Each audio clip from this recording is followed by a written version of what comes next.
Sometimes it's better for me to just sit back, bite my tongue, and then in 4 years I'll be able to say what I want. There has been a gradual institutionalization of this code of conduct, the effect of which is to prevent people from ventilating their views. Bright students won't put up with it. Buckley Fellows believe that all perspectives must be heard and examined in good faith. They stand united against the formation of a liberal-only echo chamber at Yale. We disagree, we debate, and then at the end of the day, we remain friends. Welcome everyone to Pod and Man at Yale. As always, I'm the host, Ari Schaefer, Director of Communications at the Buckley Institute. Today, I have with me Raleigh Adams, a graduate student at the Divinity School. Hi. And Will Barbee, returning to the podcast, a junior. Thanks for having me, Ari. Thanks so much, guys, for joining us. Appreciate it. Today, we're going to talk about what it's like to be religious on Yale's campus. So first, just kind of general questions. How do you guys feel being religious at Yale? Does being religious make you feel more like a pariah? I remember when I was undergrad, not here at Yale, I'm fairly religious myself, and I did feel a little out of place, maybe out of step with what the dominant campus culture is. Or is Yale a little bit more comfortable place to be a religious student? So Will, you're undergrad. Do you want to start us off? Sure. I can talk in more general terms at the start and just say that, I certainly have no problems with being a openly Christian student on campus. I've been involved pretty much since day one in one church group on campus that I've stuck with throughout my time at Yale and have served as the co-chair for their congregational council for the last 2 years. But I would definitely say that there are potentially some things that are lacking in terms of the religious support that's given at Yale, from the administration side of things, from the, just actual undergraduate body. I don't think that it necessarily poses any kind of a threat or a challenge to me being able to practice my faith. But obviously, I do think that cultural acceptance is most often a good thing on that front. How about you, Raleigh? You're at the Div school. Things different there? Better? Worse? The same? I would think mostly the same. So to be fully outright, I'm maybe one of a handful of out Catholics, and out of that, ironically enough, at the Divinity School, one of the few Christians. It's definitely a very ecumenical place. So it has the kind of benefit of galvanizing yourself and your own faith, but also kind of testing it in that you are kind of on the back foot and being that minority of a traditionally religious student. So I guess kind of building off of that, right? Even if you're in your own capacity, you guys feel religiously comfortable, don't feel inhibited by the campus. From a social perspective, are your students, are other Yale students religious? Is that a common experience, or is it kind of like a subset of the community and you have to find your own community within the Yale community that is both religious and kind of accepting and understanding of people who are? Yeah, I can take that first. So at the Divinity School specifically, as said, it's a very ecumenical place, which has both its benefits in that you kind of have this brushing up against each other of other Christian denominations, as well as just folks who maybe don't believe anything in particular, maybe believe in different kind of faiths as well.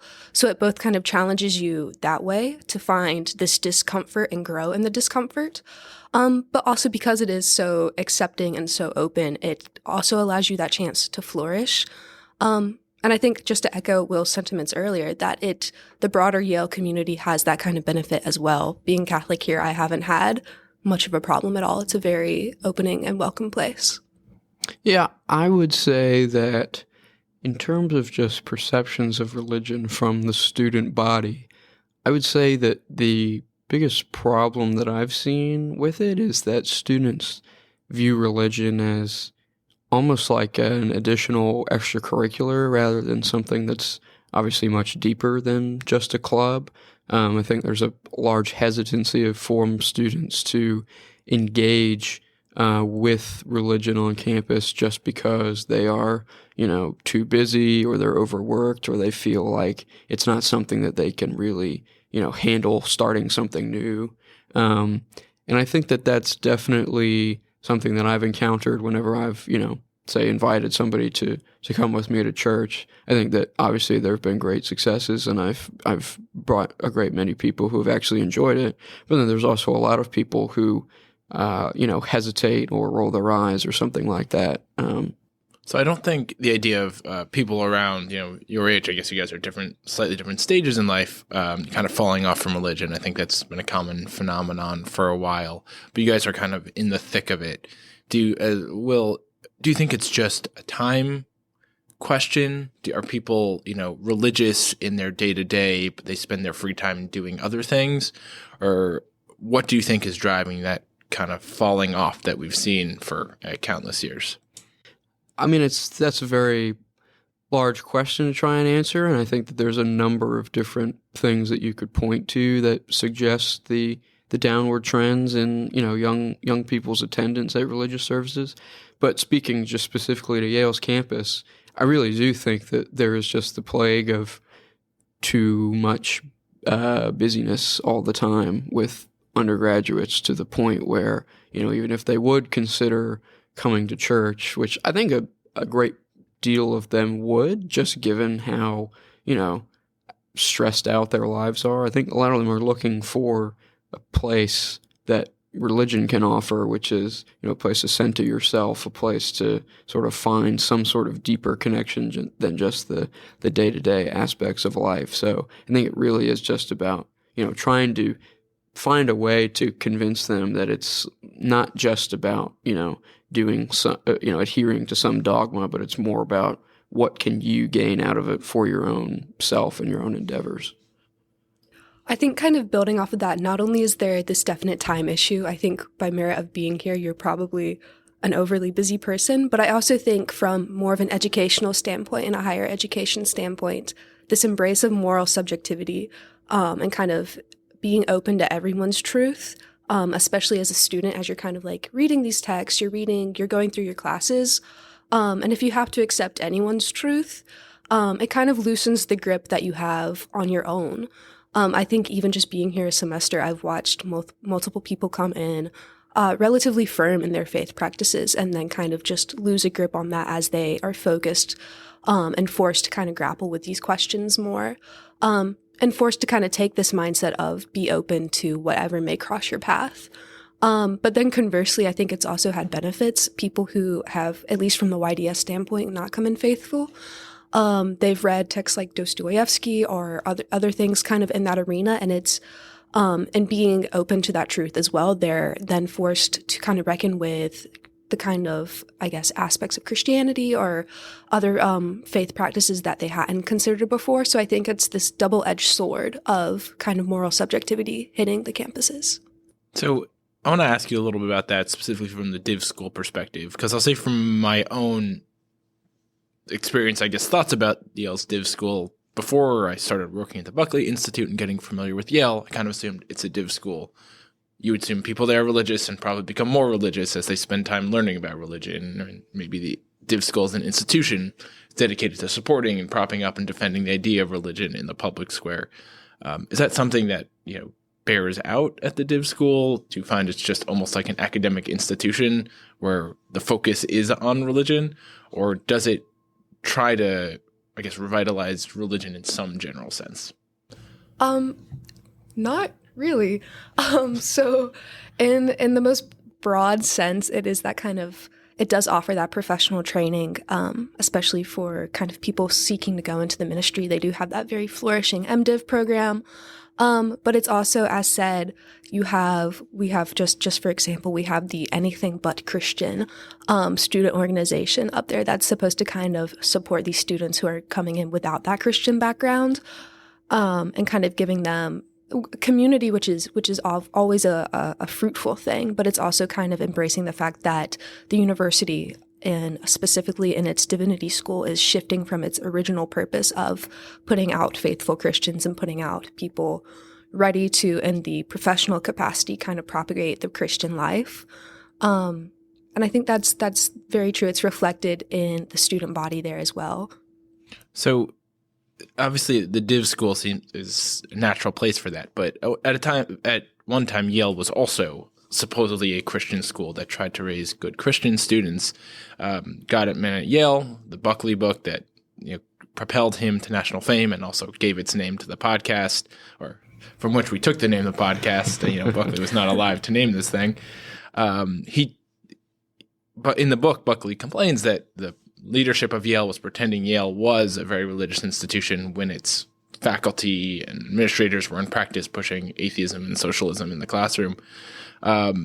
Does Yale, I guess, Will, from an undergrad perspective, do you get the sense that Yale encourages people to be religious, or is supportive, or begrudgingly accepting? Where are they on religion as an institution from your own view? Well, I would certainly not say that they are encouraging of religion, because I think that in today's age, everybody is very much afraid of trying to, quote unquote, push anything down anybody's throat, in the sense of nobody wants to impose one religion over another, or, impose and say that this is better than another. So it's a bit relativistic in that sense. I do think that, they do have places, and they try and be supportive of students who are practicing, practicing some sort of religion. I think that the largest denomination on campus is actually Catholics. I think they make up about 18 to 20% of the student population, and they have their own center. It's this huge complex on Park Street, back behind Davenport College. And that obviously I think is something that students receive a lot of funding. But there's also a lot of smaller denominations too. Like, I'm an Episcopalian, for example. It's only about 1 to 3% of the population at Yale, I think, identifies as Episcopalian. And we have a smaller group that is, very historic. I think Episcopal Church at Yale was founded in 1869. But I think, it's definitely could use some more support from places like the chaplain's office, the Yale administration, et cetera. So you guys have touched on this in various ways, and I want to kind of find a way to unify this, put together this discussion, the various questions about religion.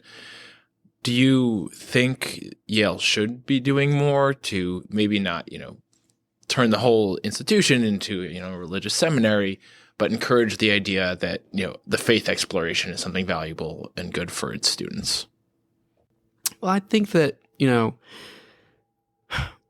was recently looking at the Notre Dame website because of everything going on with the college football championships. I just suddenly had a newfound interest in Notre Dame.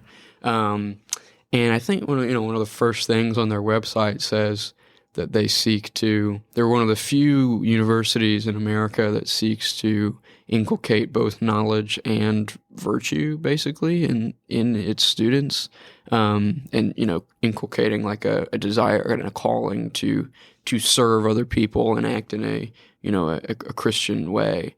I think that Yale could definitely learn from that. I think that they definitely could prioritize, if not, religious conversion or religious, inculcation in the students, at least some sort of a sense of, a deeper moral and spiritual life. That's something that is definitely severely lacking in terms of the leadership and the broader leaders of our country.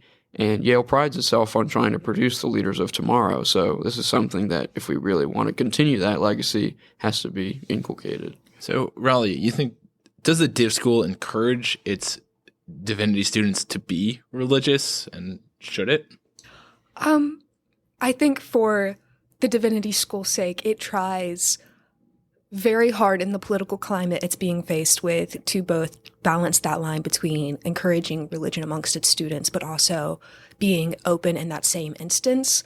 And I think it's a noble cause. They are walking a very fine line, but I think you see, sadly enough, or ironically enough, the same kind of problem that Will is describing in the undergrad has kind of bubbled up into the divinity school as well. And I would imagine other professional schools have it worse.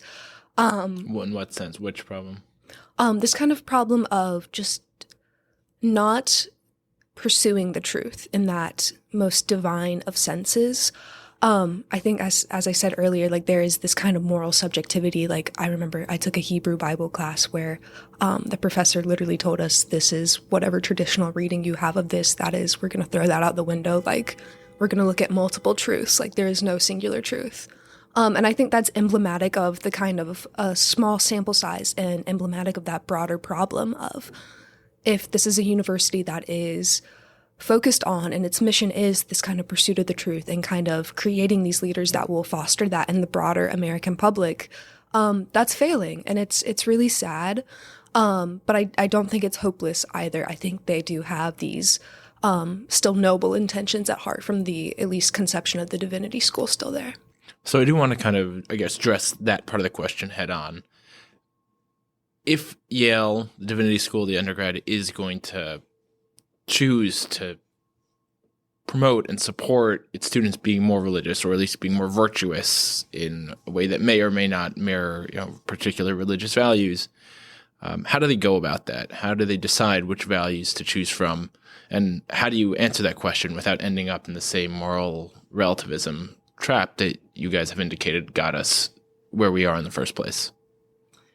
Well, you can think about it probably from a number of different perspectives. You can say that there's obviously a more broader natural law sort of approach that you can take to inculcating morality within students. You can, look to the laws of our country, but you can also look to the laws of the heart, right? And see like what actually is right and wrong in that sense.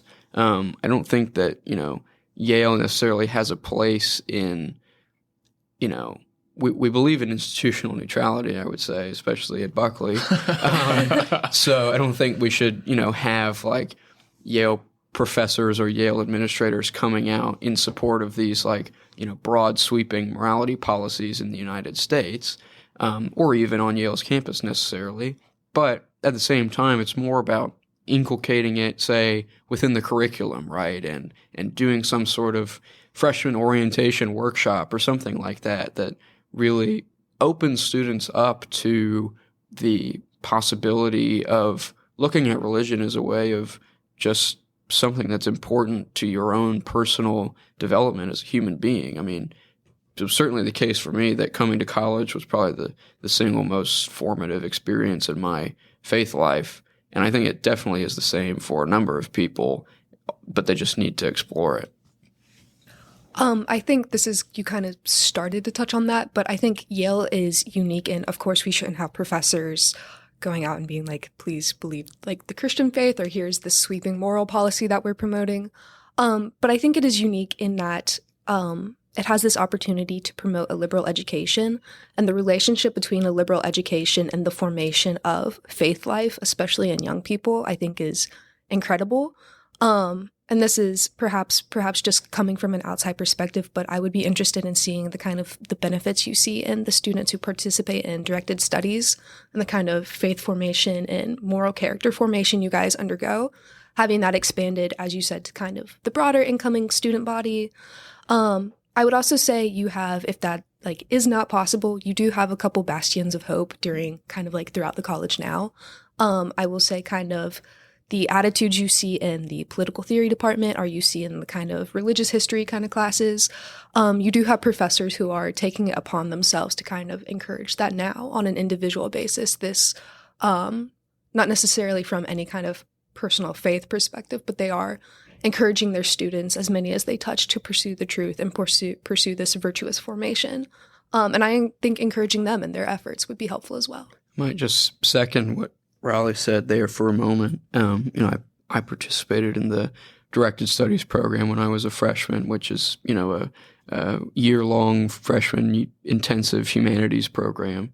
You start with Plato and you end with, whoever, T.S. Eliot or Simone de Beauvoir. Kind of gets off the rails a little bit at the end. But, just like getting students to read things like Plato and Aristotle and even, Kant and Mill, right? Like giving people this kind of introduction to ethical systems, virtue ethics, thinking about what they actually want to get out of their time at Yale, which is, Plato is all about how do you live your best life, the good life.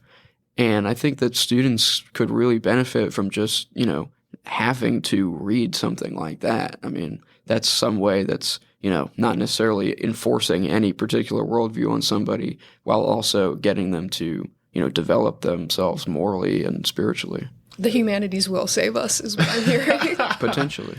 So you kind of actually touched on that point in your previous comment. You talked about the connection between the liberal education and faith, and this was kind of what you were speaking to, Will, and like what you could draw out of the directed studies program.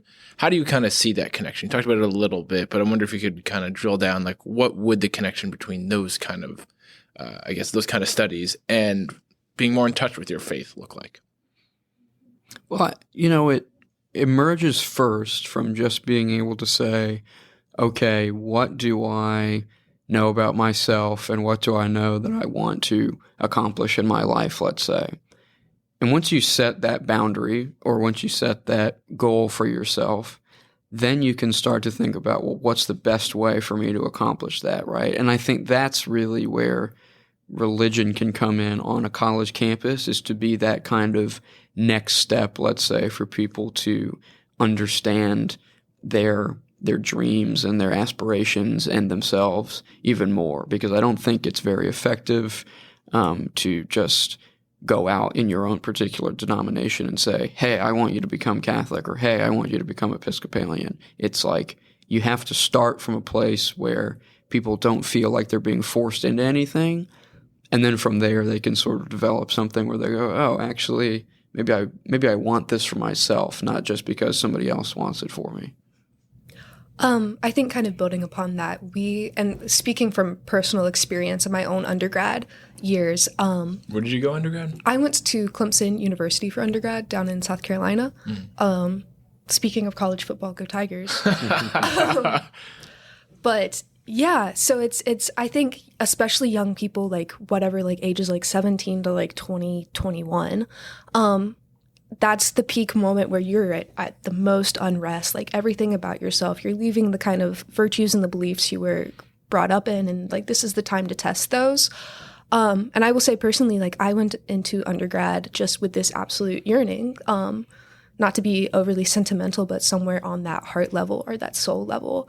And I think many young people feel that way, where there's just this discontent and this restlessness. And you think you're the only person who has ever felt like that, ever.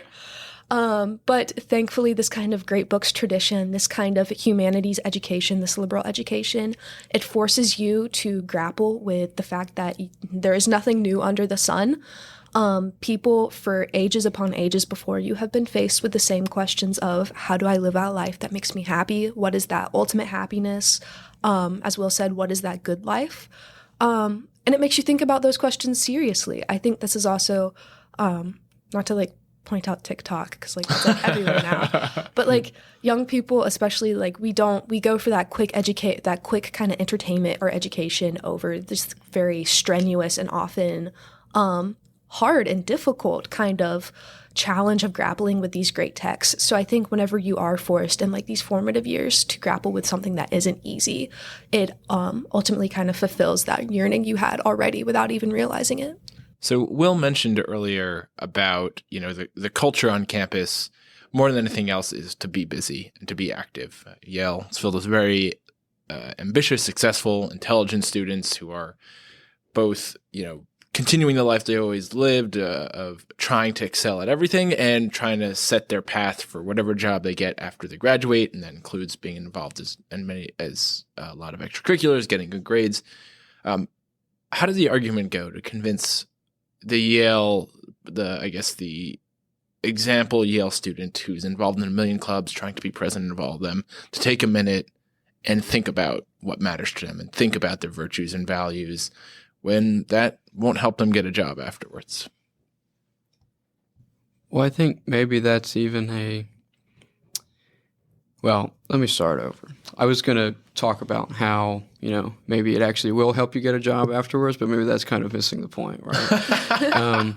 I think that it's important to tell students, and this might be, controversial or, against what it means to be a Yale student. But it's kind of important to tell people that you can't do everything, and to tell people that you are not just going to be able to go 100% speed all the time, 24/7, without taking any sort of time to actually think about what it is that you are trying to do, right? And I think that people just get kind of locked into this mentality of, I can go, go, go, and when I don't need to go, go, go, I will, alleviate that stress or that tension by, going out to a party or looking at my phone or hanging out with some friends or whatever, sort of minute, frivolous activity that people do, which is not inherently bad in and of itself. But if you don't take that actual time to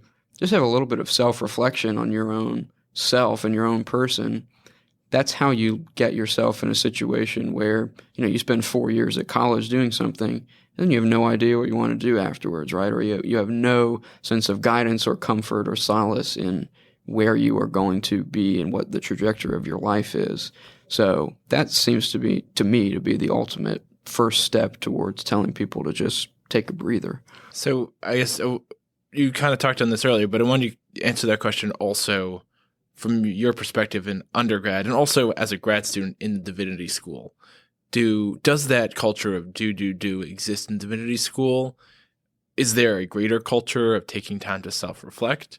Or does the study of divinity just continue to be the study of divinity and not the living and real practice of it?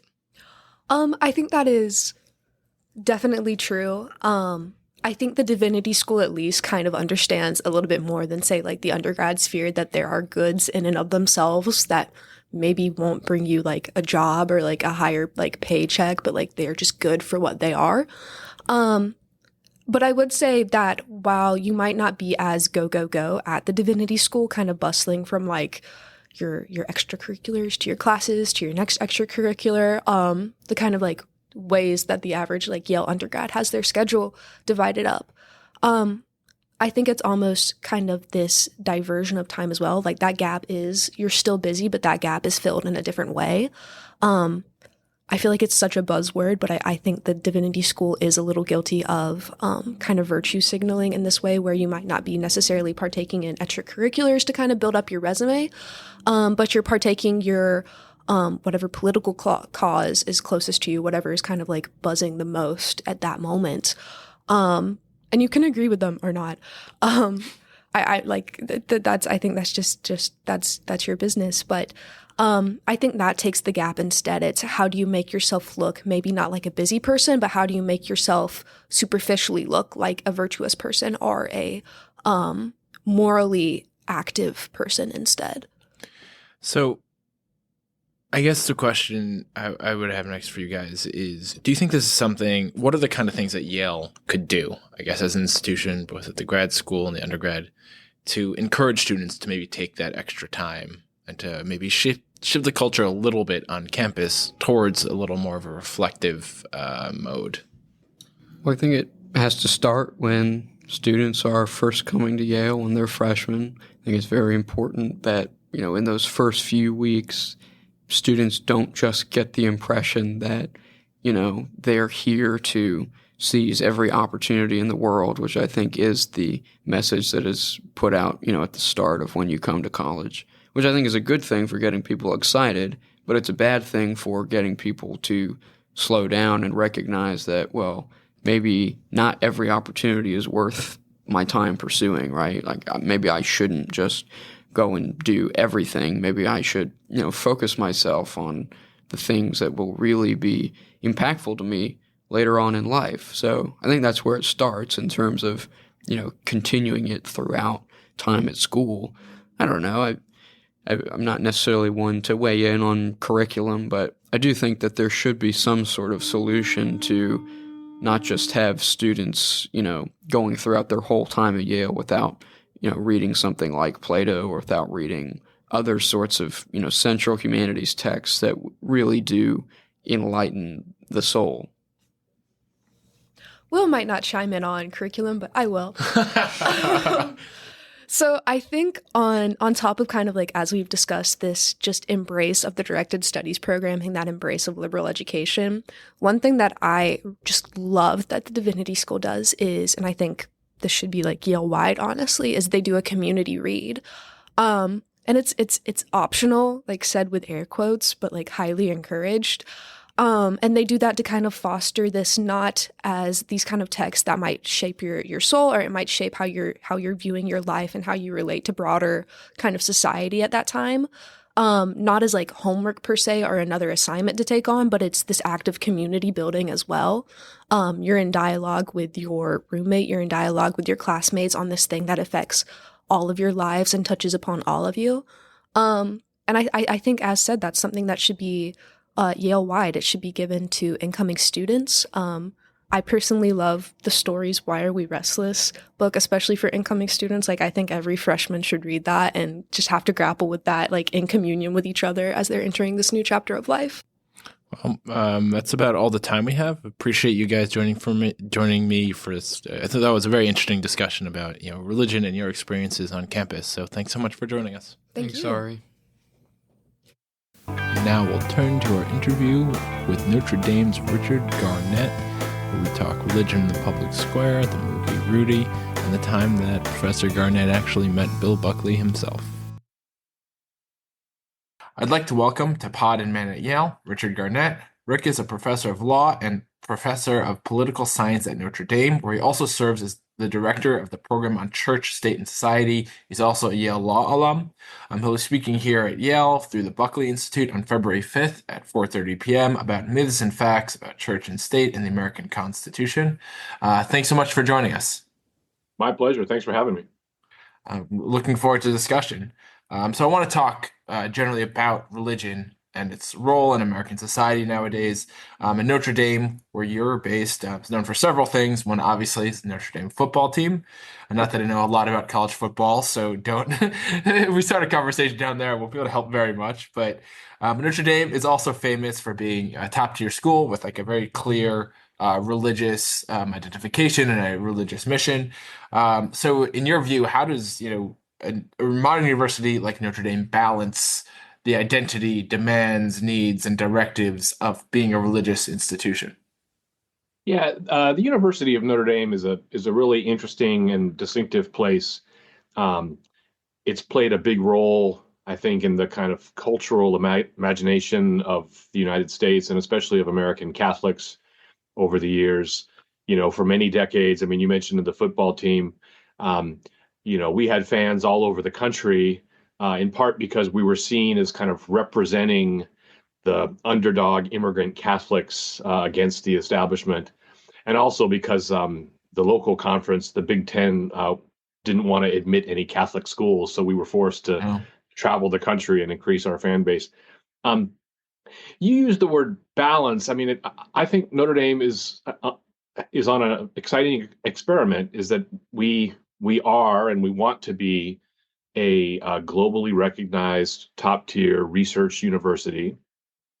We want to retain a special emphasis on undergraduate education and formation, again, while also participating in top-tier research. And we want to continue to be, and indeed to deepen, our distinctively Catholic character. Now, some people think that those goals are in tension, and people have been debating this for decades, if not centuries, right? Some would say, well, if you want to be a top-tier research institution, if you want to have academic freedom, if you want to pursue the life of the mind and research where it takes you, then you're going to have to compromise religious character. We don't believe that. Our experience has been that Notre Dame is interesting and important precisely because, and to the extent that it remains interestingly Catholic. So, we are animated, not just in terms of our student life and our, dorm activities, but I think, a great many of our faculty feel that being a university professor is a calling, is a vocation, and that, many of us believe that by trying to learn more about the world and to form students, we're actually sort of participating in the work of God. So, For us, I don't think it's a balance so much as it's an exciting experiment, and I think a lot of other institutions would do well to try to copy us. You mentioned the story. You mentioned at the beginning about, I guess, the role of the university and kind of being, I guess, like or the football team, like kind of fighting for the underdog. And I know you shared that clip from Rudy, which is like the classic Notre Dame movie. But personally, I'm Jewish and I grew up in the New York area. So growing up, like my thought is Christians are Catholic, right? There are a bunch of Catholics, in the New York area, and obviously Boston, which we talked a lot about, has a very large Catholic population. So I lived in Georgia for a few years to find out that they have relatively few Catholics down there, and I guess it was just interesting to kind of hear how I worked with someone down there who was Catholic and talked about when he moved down there decades ago, they had to drive 45 minutes to find a Catholic church.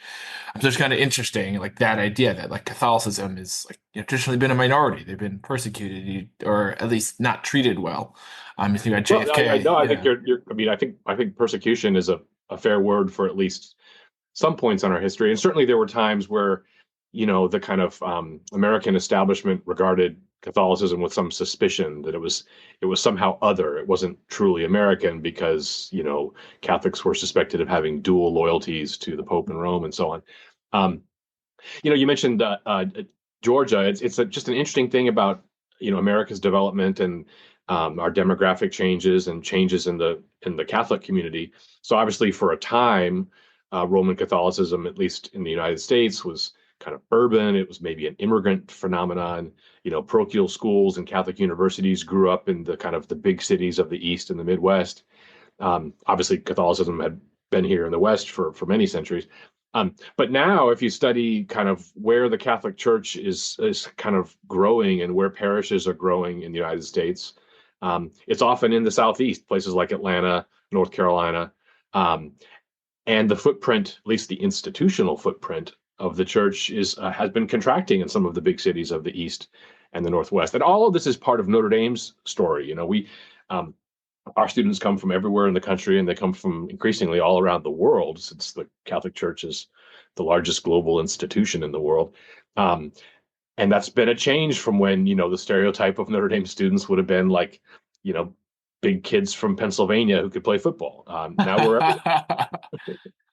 So on that front, like how does being a religious institution, being like the kind of Catholic institution, par excellence, I guess, in America, change or impact the perception of Notre Dame, in the wider world as a university? Like how does it see itself in, I guess, America's higher education landscape? Yeah. Our former president, Father Ted Hesburgh, who was a really big figure in American higher ed in the 50s, 60s, and 70s, he always talked about Notre Dame as being kind of a crossroads, a bridge, a meeting place. So Notre Dame is not a seminary, and it's not designed to be an enclave. It's designed to be in conversation with the entire world while still maintaining its own character. So we think it's possible for the university to want to be in dialogue with all academic fields and with the full range of positions and opinions and stances and ideologies. That doesn't require us to not be Catholic, but we can be a voice that brings to the conversation a distinctly Catholic perspective. And so, in an interesting way, Notre Dame enhances the richness and diversity of higher education by being distinctive.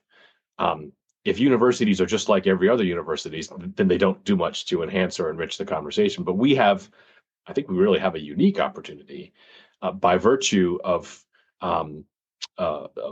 still, I don't want to say holding on to, because that sounds like it's defensive. It's not. By still being engaged in the project of a distinctly Catholic university, we can actually help higher education generally to be a more interesting place.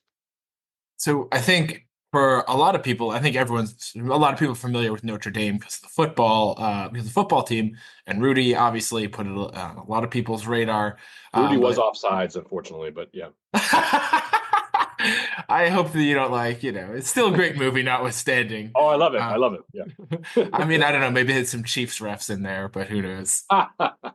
Um, so what I was going to say is that, one of the big, I guess, cultural moments for Notre Dame recently was the appointment of Supreme Court Justice Amy Coney Barrett to the Supreme Court. She was, I believe, the first Notre Dame alum to make it to the Supreme Court. How do you think that's kind of changed the perception of Notre Dame? Yeah. So I should say Justice Barrett and I are close friends and have been for 25 years. She and her family were my neighbors, and Wow. I miss them very much. She was a great teacher. She was one of the best students Notre Dame's ever had, and she was a really accomplished legal scholar. So in a sense, the Supreme Court's gain was our loss because she was a real valuable player here. Certainly, her nomination, brought Notre Dame and Notre Dame's law school to the attention of a lot of people who might have forgotten that we were a great university in addition to having a great football team this year.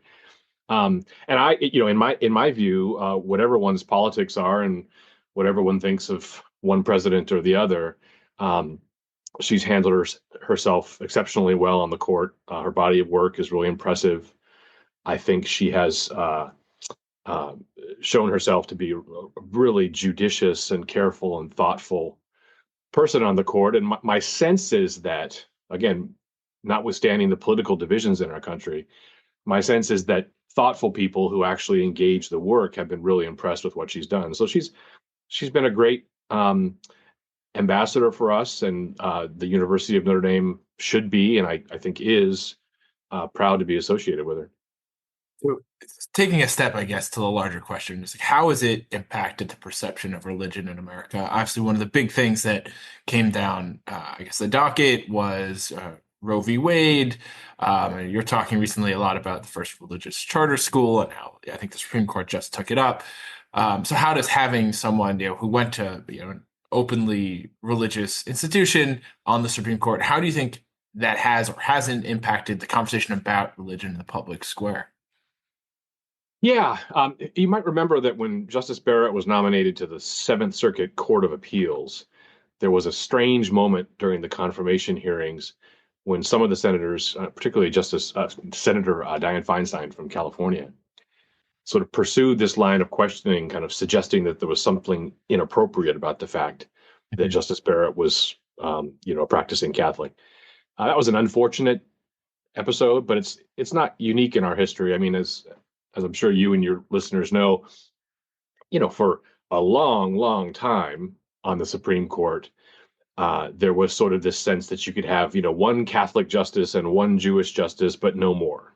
The Supreme Court belonged to white guys who'd gone to Harvard, and that changed. It changed gradually throughout the 80s and 90s.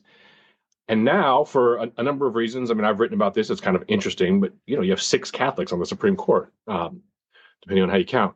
And I've encountered people, who regard that sort of as a problem. Like that's something weird about that. How can there be 6 Catholics? I don't think it's problematic at all. I think it's kind of accidental. It's not any kind of conspiracy or Vatican takeover or anything, but it certainly does tell you something about changes in the United States, about changes in legal education. I mean, for a long time, Catholics couldn't get into the kind of law schools you have to go to get on the Supreme Court. So at this present moment, there are people in public commentary who have various theories about how the justices are doing certain things because they are Catholic, right? They're overturning Roe versus Wade in the Dobbs case because they're Catholic. They're supporting school choice because they're Catholic. I think those complaints are unfounded. I think they're making those decisions on the law because of what they think the law is. So they don't vote to bring about the Catholic legal position any more than Justice Kagan votes to bring about the Jewish legal position. or any more than, justices in the old days might have been trying to bring about the Episcopalian position. I mean, when judges do their job right, they're just trying to interpret and apply the law. For me, it's a welcome development that being a Catholic is no longer a barrier to being on the Supreme Court. I'm a little nervous about this line of criticism, though, that seems to again suggests there's something kind of nefarious or what's the Dan Brown conspiracy theories about the Vatican? I forget the name of the book. There's Angels and Demons, but that's like the sequel. Yeah, the creepy monks going around assassinating people and stuff. You read some of that stuff online. That's silly. Da Vinci Code. There you go. So that the court is not. The reason why Dobbs overturned Roe is not because of any dictate from a bishop. It's because you had enough justices who decided that Roe had been wrong on the law. Right. So hopefully our conversation will not veer in the Da Vinci Code direction. And by our conversation, I mean the national conversation. Right, sure. And instead, we should all ask this, whatever our religion and whatever our politics, is the Supreme Court doing the job that it's constitutionally authorized and required to do? I think it is doing a pretty good job. I think a lot of the attacks on the court are unfair and unfounded. But it's an important institution, and I think all of its members, most of whom I know, are conscientious jurists. It's interesting the way you talk about, I guess, the history of Catholics and their perception and kind of their presence on the court, because it reminds me a lot of the Jewish experience in America. Persecution, exclusion from society or parts of society, exclusion from elite institutions. Harvard famously had quotas, but then you ended up Jews found their way on the Supreme Court and in high numbers, and they had to deal with that perception that they're just doing this because they're Jewish, or like this is what the Jewish perspective is, or kind of, as you mentioned, Da Vinci Code style conspiracy theories about Jews kind of running the world. And there's kind of and it does I sympathize with the concern, I guess, as a Jewish person, and I makes me wonder, like, what do you think, one, is like the perception of religious individuals in America, Catholic and otherwise, and you mentioned your concern about that, like, conspiracy theory, all the dots connect perception of Catholics. Like, what do you think? Do you think that's something that's going to get worse or get better in the future?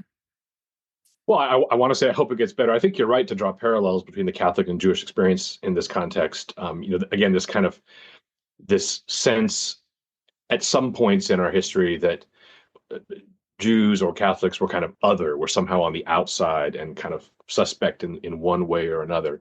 And I do think that's been broken down to a large extent. One encounters obviously anti-Semitism online sometimes and kind of anti-Semitic theories about Jewish influence, and that's really unfortunate that persists.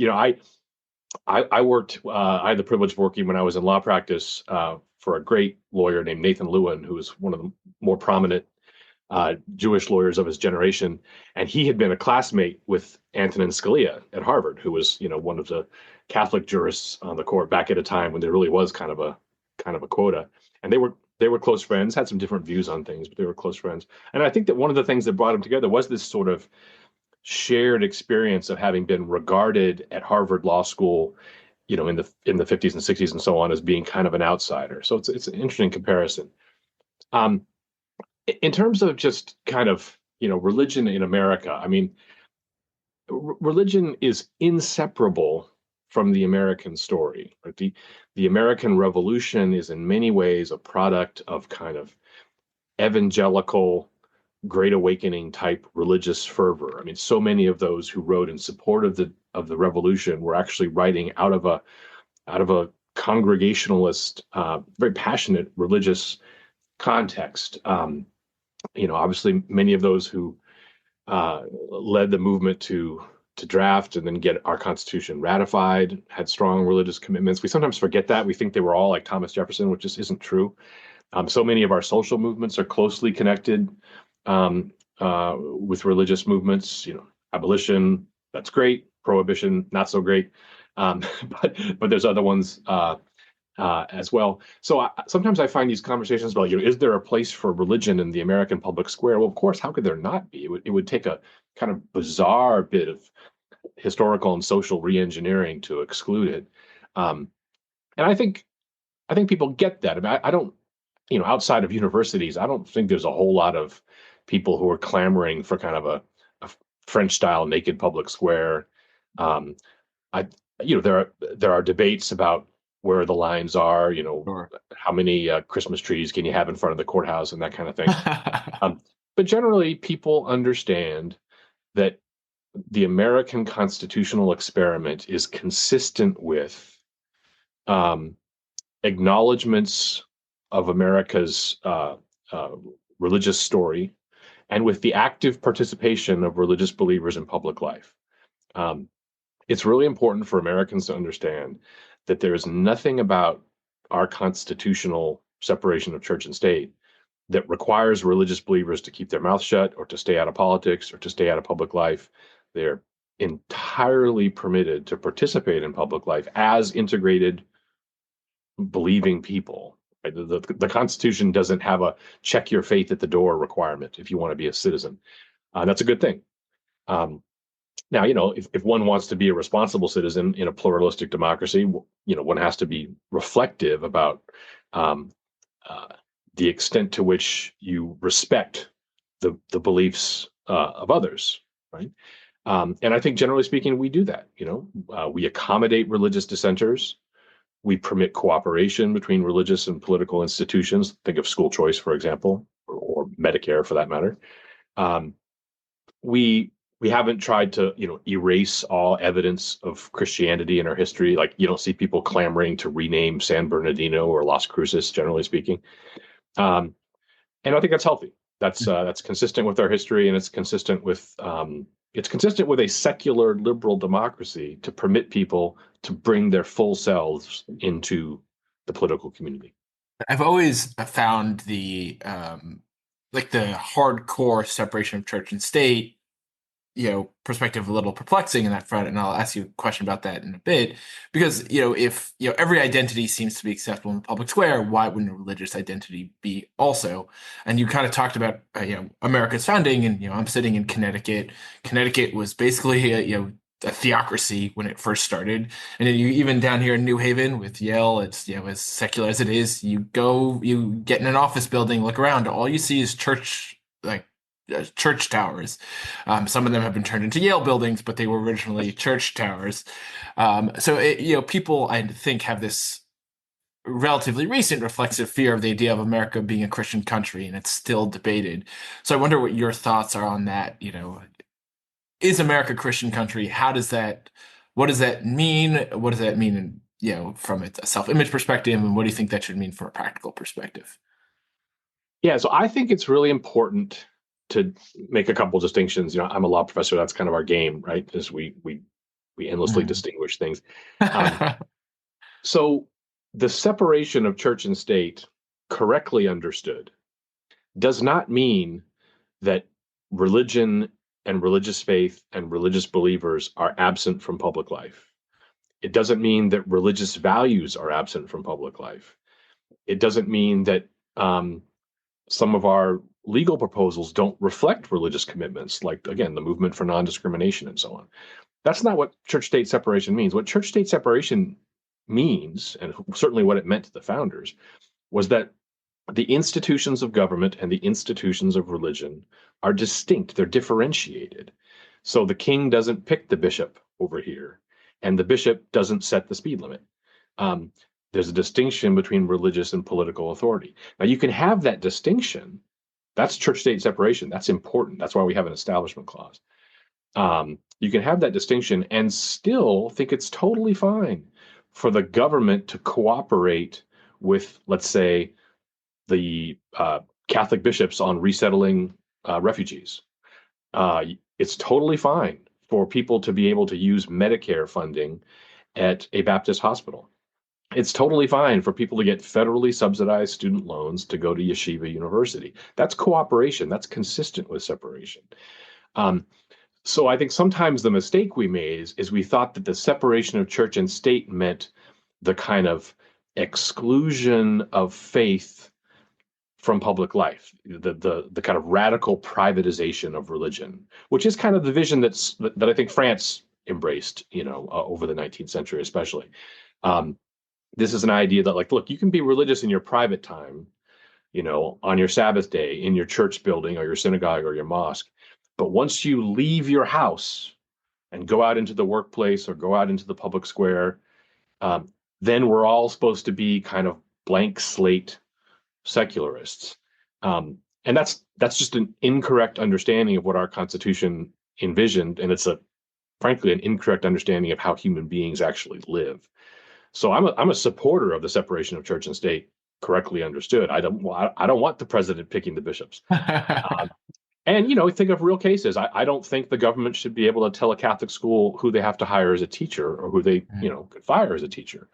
There's been, as you probably know, there's been some debates about this issue of sort of hiring autonomy with respect to some Jewish day schools and as well. That's an important principle of church-state separation, right? You can't have a court telling a Catholic school, I know you don't want that teacher anymore, but you have to have her.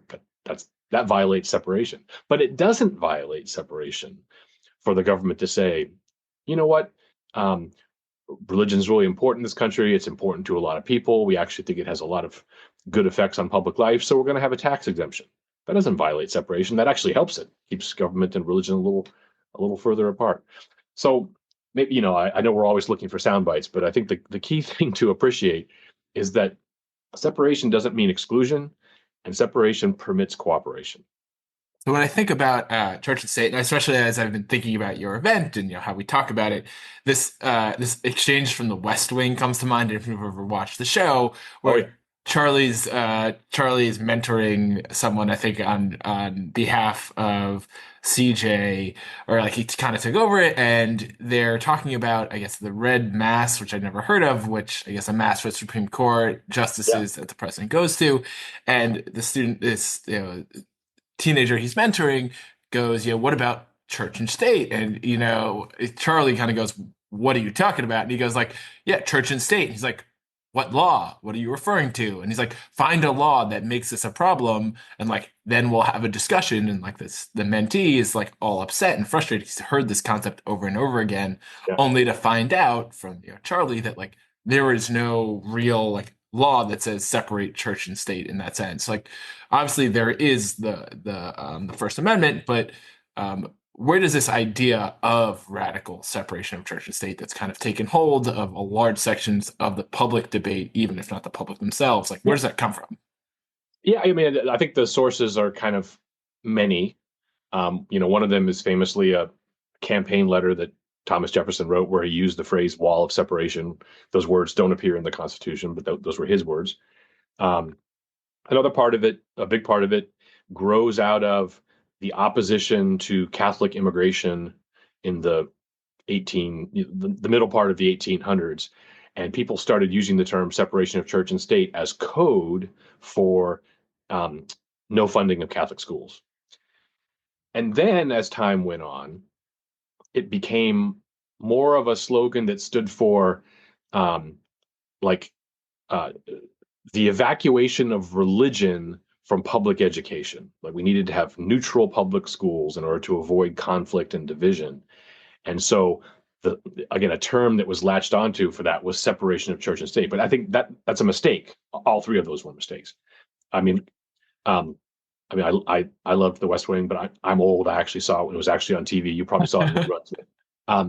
And I watched a little bit with my parents and then watched it in full later on Netflix. So it's, do the words wall of separation of church and state appear in the Constitution? No.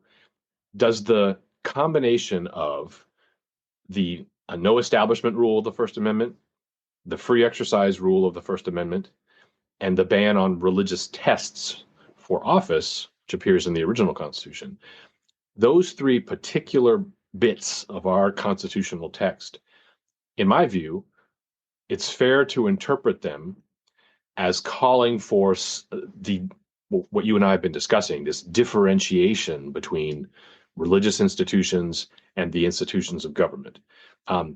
So that kind of separation helps to serve religious freedom because it,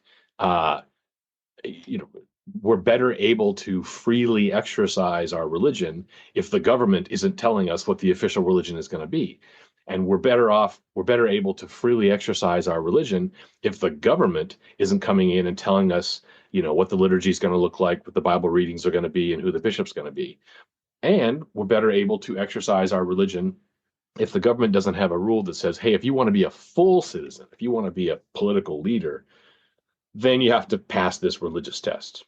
So those specific things about our Constitution, they do yield something like this idea of separation. But, again, whatever his name was, President Bartlett was right. I mean, that doesn't prevent a president from going to church. I've got kind of a story about the Red Mass, and you can cut this out if you think it's goes on too long. But I had the privilege of clerking for the late Chief Justice Rehnquist when he was on the court. And I remember one day he went to the Red Mass, and he was sitting there with some of the other justices, and a picture appeared in the Washington Post the next day of him and a few of the other justices, and they were all kind of looking down. And the picture in the Post said, "Justices praying together at the Red Mass." And Chief Justice Rehnquist kind of rolled his eyes and grumbled and said, "I wasn't praying. I was just reading the booklet." So we only have a little bit of time left, but I want to two questions left. First, people who are worried about religious influence on law and government, kind of the thing that we've talked about throughout the conversation. What's your quick pitch to say no, the presence of religion in public square is actually good for you, good for the country? Well, I'd want to say, I mean, as with so many things, it depends. So I think we can start by saying, simply because we have religious voices and religious believers in the public square, that's no problem at all. That has been a good thing in our life. Is it always good? Well, no. I mean, people have invoked religion to do bad things in the history of the world. And some people have tried to use government power over the course of history. This is one of the oldest stories of human communities, using government power to sort of coerce religious conformity, and we've rejected that. We understand now that that's not good for religion, and it's not good for politics. But we're nowhere near that in the United States. So some of the things people complain about in the U.S., the president says, "God bless America," or we've got, "In God we trust" on the money, or we have stamps that have the Madonna and Child at Christmas time. None of that stuff means we're anywhere near a theocracy. That's not a real risk in the United States. There are interesting controversies about, under what circumstances in public schools can kids be taught about the Bible? I mean, I think they can sometimes, but you could imagine it going too far. In what circumstances in public schools should kids be allowed to engage in private prayer? I think they can. You can imagine it going too far if a teacher was requiring kids to do that. You wouldn't want that in government-run schools. In what circumstances can the government cooperate with Catholic schools or even charter schools? I think they can, but you might worry if the government said, well, okay, we're going to have vouchers, but if you take a voucher, that means you have to take down all the crucifixes in your classrooms. That would be a mistake. So I'm not saying all these problems are easy, but I think that generally in the public debate, when you hear people kind of warning of creeping theocracy and complaining about excessive religion in the public square, I tend to think they're overreacting. And, there's something else going on there. So last question. We are the Buckley Institute, named for William F. Buckley, the founder of National Review, a few countless other organizations, and a writer in his own right. So I like to ask our guests what impact has Buckley had in their life, whether if they've ever met him or if they haven't read some of his stuff. Read National Review, watch Firing Line.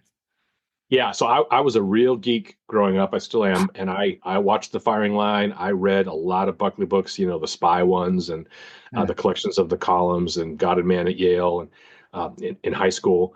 And one time, I grew up in Anchorage, Alaska, and one time the Chamber of Commerce invited Mr. Buckley to come speak.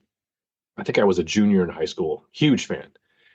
Had read National Review. He really had a big effect on how I thought about things. And this is in the 80s, Reagan was the president. And so I went to this lecture of Buckley. It was a huge treat. My mother and I went. And then we went up to meet him afterwards. We stood in line. And my mother introduces herself and introduces me, and she's talking to Mr. Buckley, big fans, and he's been very kind of humble and nice. And my mom said something along the lines of, asking about his religious faith. We were Catholic converts. We knew he was Catholic. And totally unself-consciously and completely comfortably, he said, I'll get the quote wrong, which is kind of embarrassing on my part, but he said, I'm happy because I know that my Redeemer lives. I've always remembered that.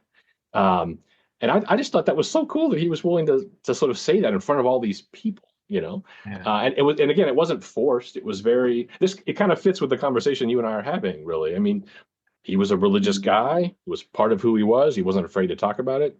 He wasn't trying to proselytize anybody else. He was just, this is kind of who I am and part of why I'm a happy warrior, which he always was. It's beautiful. That's fantastic. I appreciate you sharing the story, and thanks so much for coming on Pod and Man at Yale. Great. Look forward to visiting in person. Yeah, hope to see you soon. That wraps up another great episode of Pod and Man at Yale. Give a thanks to our panelists and to Professor Rick Garnett from Notre Dame. Give us a like and subscribe yourself, and always remember, for God, for country, and for Yale, in that order.